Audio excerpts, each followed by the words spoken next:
Oke. Nah, gambarannya seperti ini ya. Gambarannya kalau saya tampilkan semua kemungkinan kandidat item set ya, dari 5 item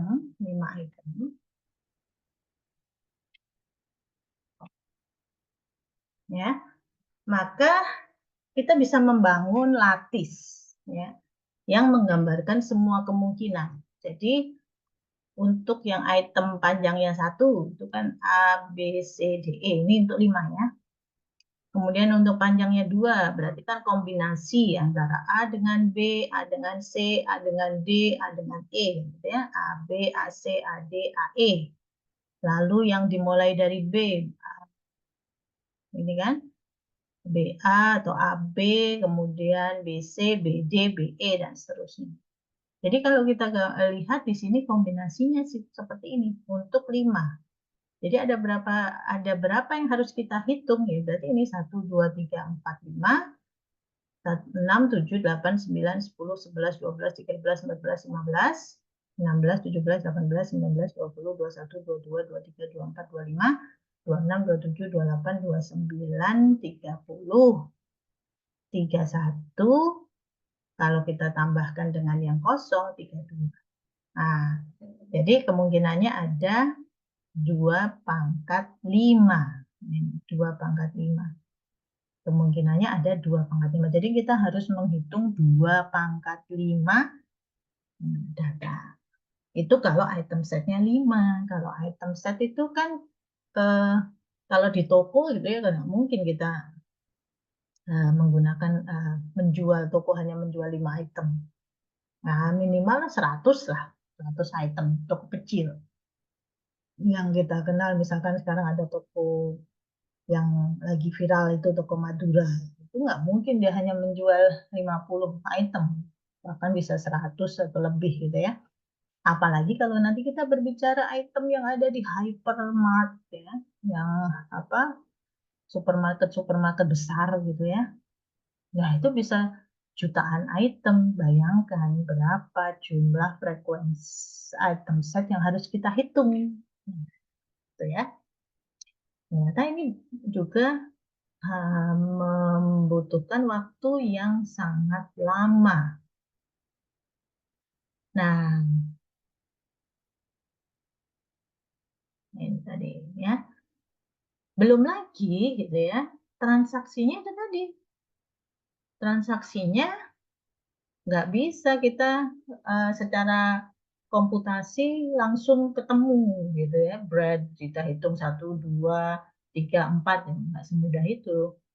Kalau secara komputasi ya itu tadi, dia harus menelusuri dari baris 1, kemudian dari baris 2, baris 3, baris 4. Di baris 1 sendiri kita harus menelusuri sampai banyaknya item. Berarti kan N itu kalau banyaknya transaksi N, kemudian lebarnya atau banyaknya item W, ya berarti paling tidak minimal adalah N kali W. N kali W. Ya. Nah, kemudian kalau kita sudah menemukan tadi kandidatnya, ini untuk satu kandidat saja, ya, untuk satu kandidat saja itu sebanyak N kali W. Nah, padahal tadi jumlah kandidatnya kan ini tadi. Jumlah kandidatnya itu ada 2/D minimal. Atau kalau nolnya tidak kita hitung ya 2/D dikurang 1 kan. Nah, 2/D minimal. Berarti itu M-nya. Nah, berarti kan kompleksitasnya itu adalah sebesar M kali N kali W. Itu transaksi yang sangat mahal sekali, karena kalau M-nya itu tadi 2/D. Kalau ada 100 saja itu sudah 2/100 data yang harus kita hitung. Nah itu ya. Nah, ini gambarannya kan seperti ini. Kalau kita for-nya itu bisa sampai bisa sampai 3 lapis gitu ya, for dari kandidat 1 sampai M, kemudian kita telusuri dari baris 1 transaksi 1 sampai transaksi ke N, di mana di dalam setiap transaksi ini kita harus menelusuri sampai ke item yang dia jual gitu ya, item yang dia jual. Nah, itu sangat banyak sekali. Nah, sekarang di dalam menghitung rule pun gitu, itu juga perlu jumlah rule yang sangat besar sekali.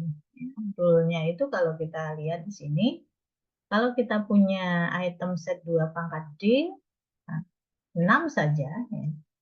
Ternyata di sini kita harus menghitung keseluruhan association rule dari item set yang panjangnya 6 itu sebanyak 602 rule.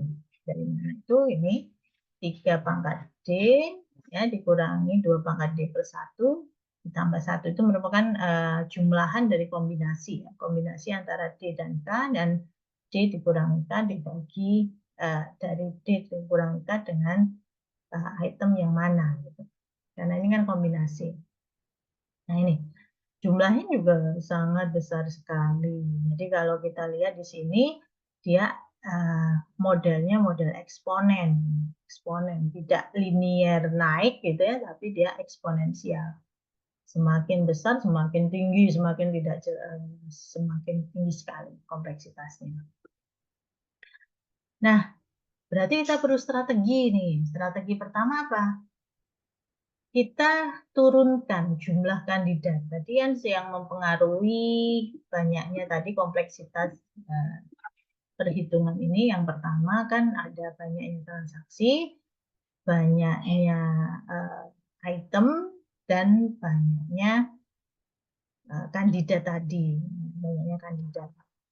Yang transaksi, banyaknya transaksi dan banyaknya item ini kan nggak bisa kita apa-apakan, ya. Tidak bisa kita apa-apakan karena memang ini data yang harus kita olah gitu ya.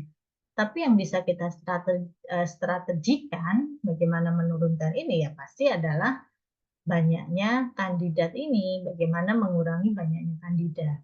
Nah, ini karena banyaknya kandidat ini juga mahal sekali. Oke. Ya, jadi di sini kita melakukan teknik pemangkasan atau pruning ya. Kemudian yang bisa kita turunkan juga adalah jumlah komparasi. Jumlah komparasi N ke M. Artinya, ini tadi jumlah komparasi itu artinya penelusuran ya. Jadi kalau M ini gitu ya, kita punya transaksi ini itu kan kandidat ini kan dia harus menelusuri 1 M gitu ya. M yang pertama itu kita harus menelusuri ke N. Semua N. M yang kedua kita menelusuri ke semua N juga. Nah, bagaimana kita mengurangkan itu? Nggak harus semua gitu ya. Jadi dia langsung aja ke yang mana. Nah, itu kita strateginya adalah dengan mengatur struktur datanya yang lebih efisien. Ya, jadi tidak perlu mencocokkan semua kandidat ke setiap transaksi.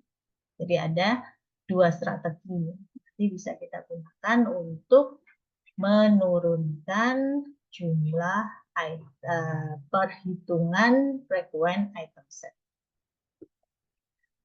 Nah, kita mulai dulu dengan strategi pertama, bagaimana menurunkan jumlah kandidat. Nah, ini kita menggunakan prinsip yang disebut dengan prinsip a priori. Makanya kita sering mendengar, nanti mungkin kalian juga sering mendengar, teknik yang disebut dengan teknik a priori itu sebenarnya adalah teknik untuk menurunkan jumlah kandidat, strategi untuk menurunkan jumlah kandidat tadi, yaitu dengan menggunakan prinsip a priori.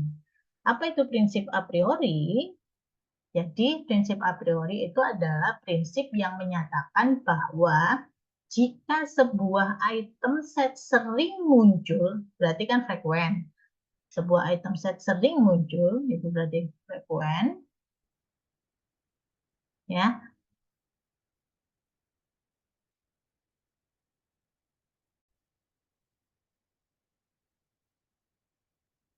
Jadi prinsip a priori, saya ulangi lagi, itu adalah jika sebuah item set sering muncul, maka semua subset dari item set tersebut juga pasti sering muncul. Ah, berarti kita harus mengingat nih, subset. Apa itu subset? Gitu ya. Himpunan, di dalam himpunan. Subset. Jadi kalau kita punya himpunan A, B, C, ya, maka apa-apa saja yang merupakan subset, berarti kan A. Itu adalah subset dari ABC. Lalu apa lagi? B. B itu adalah subset dari ABC. C. C itu adalah juga subset dari ABC. Ada lagi. AB itu juga subset dari ABC. Lalu AC itu juga subset dari ABC. Nah, kemudian ada lagi OBC itu juga subset dari ABC. Demikian juga ada ABC sendiri itu juga merupakan subset dari ABC. Nah, bisa dibayangkan ya. Jadi kalau kita punya satu item set, nah satu item set ini dia frekuen. Frekuen itu artinya kan memenuhi minimum support. Anggaplah misalkan minimum supportnya 2/5. Kemudian ABC ini juga mempunyai frekuen, dia mempunyai supportnya juga 2/5. Kan berarti dia frekuen. Maka semua subsetnya ini pasti ya mempunyai frekuen yang lebih besar atau sama dengan 2/5. Benar nggak? Benar nggak? Nah, bisa membayangkan. Yang item setnya semakin banyak, kan pasti semakin kecil. Munculnya kejadian itu kan semakin kecil. Kalau semakin banyak. Kejadian A saja, ya, itu pasti lebih besar dari A dengan B. Lebih besar atau sama dengan. Ya, kan ini tadi.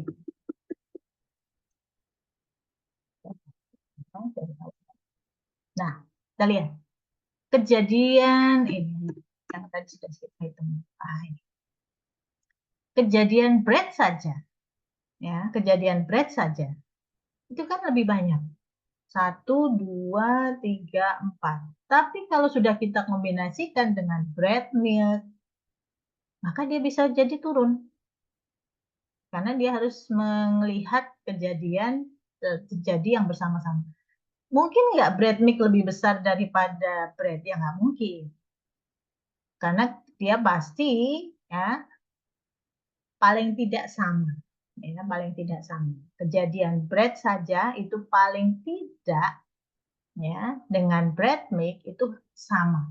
Tidak mungkin bread milk ini lebih besar daripada bread saja. Itu maksudnya ya. Itu maksud dari prinsip a priori bahwa kalau satu item set ini dia memenuhi minimum support, maka semua subsetnya pasti juga memenuhi minimum support. Nah, itu gampangnya seperti itu prinsip a priori. Oke? Nah, berarti dari a priori principle tadi kita bisa melakukan pruning. Nah, pruning atau pemangkasan. Yang kita pangkas apa? Nah, jadi kalau kita menemukan sebuah item set dia tidak memenuhi minimum support, ya, tidak memenuhi minimum support, maka seluruh item set yang mengandung minimum support tersebut, gitu ya, mengandung item tersebut itu bisa kita pangkas. Ya, jadi ini. Jadi kalau kita mendapatkan AB ini ya adalah infrequent, jadi cara berpikirnya dibalik ya. Artinya berarti gimana? Berarti ya kalau satu saja dia tidak, ini berarti kita balik. Kalau misalkan AB ya, ini adalah tidak memenuhi minimum support, maka semua yang mengandung AB, ya, semua yang mengandung AB ini pasti juga tidak akan memenuhi minimum support. Gitu. Jadi cara berpikirnya dibalik, berdasarkan prinsip a priori tadi. Nah ini tadi karangan. Dari support sebuah item set tidak pernah melebihi support dari subsetnya. Ya, jadi kalau tadi kan gini, ini memenuhi minimum support, maka semuanya di sini pasti memenuhi minimum support. Nah, kalau sekarang kita balik, AB-nya ini tidak memenuhi, ya, AB-nya tidak memenuhi minimum support, maka pasti ABC ini juga tidak akan memenuhi minimum support. ABD, ABE, AB, nah, semua yang mengandung AB tidak akan memenuhi minimum support. Nah, itu yang kita gunakan untuk melakukan pruning.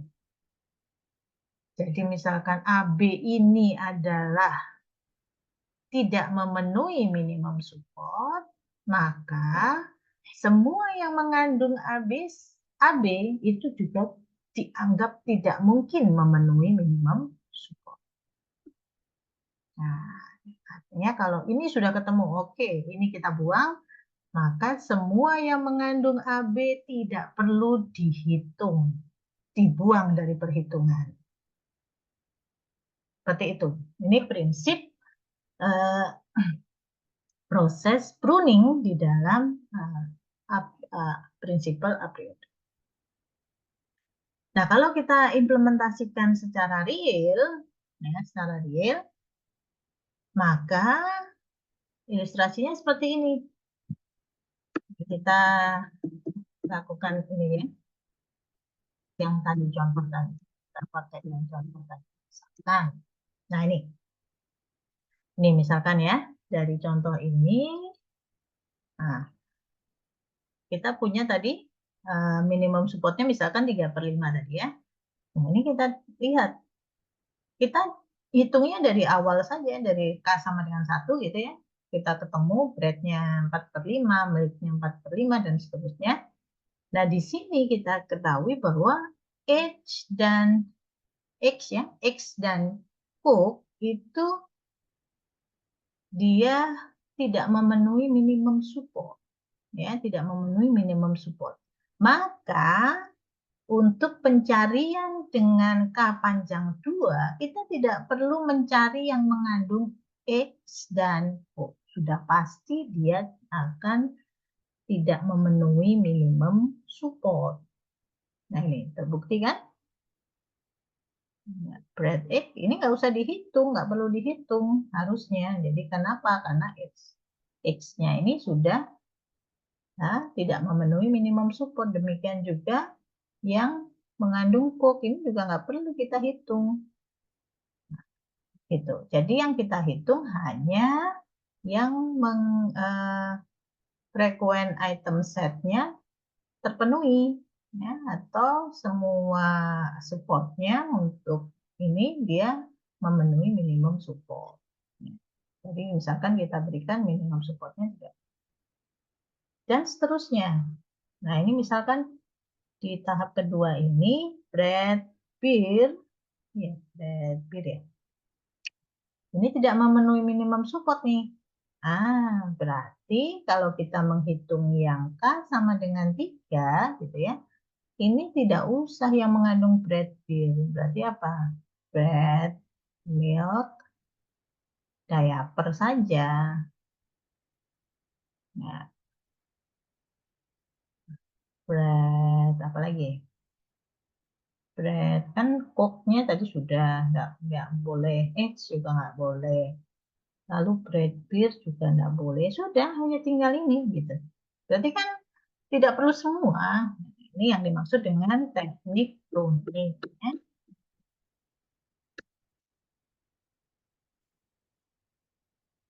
Oke, nih menjelaskan seperti tadi.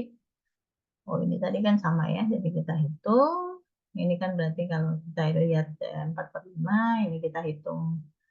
Nah, 2/3-nya, misalkan di sini minimum supportnya 3 per 5, sama seperti tadi ya. Maka di sini tidak perlu kita hitung lagi yang mengandung kop. Jadi kan berkurang di sini. Nah, di sini kita menghitung 1, 2, 3, 4, 5, 6, 6 gitu ya. Kemudian di sini kita juga tinggal 6. Nah, terus ini kita ternyata ketemu make bear juga nggak memenuhi minimum support. Maka yang di sini kan tinggal bread make diaper saja jatuh. Berarti kita hanya menghitung 6 ditambah 6 ditambah 1. Ada 13 saja. Padahal harusnya kalau menurut tadi harusnya kita menghitung 2 pangkat 6. 2 pangkat 6 berapa tadi? 2 pangkat 6, 32. Ah, 2 pangkat 6, 64. Nah, harusnya kita melakukan perhitungan itu sebanyak 64. Ingatkan saya nanti kalau salah ya. Ya, seperti itu. Artinya ada penurunan yang cukup banyak ya. Penurunan yang cukup banyak. Tuh. Oke.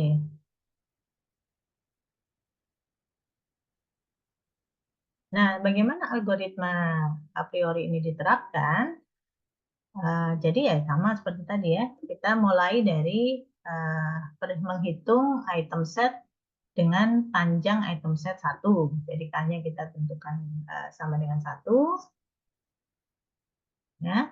Kemudian kita membangkitkan frekuensi item set dengan panjang 1. Ya. Jadi tadi. Nih. Jadi yang panjangnya 1 kita hitung. Breadth-nya berapa, cup-nya berapa, mix-nya berapa. Ini untuk yang panjang 1. Lalu kita ulangi sampai tidak ada frekuensi item set baru. Ya.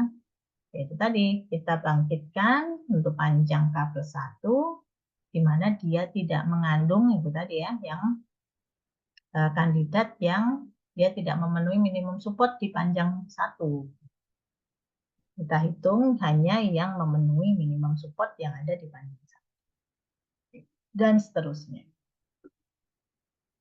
Itu adalah strategi pertama untuk mengurangi frekuensi item set dengan menggunakan prinsip a priori.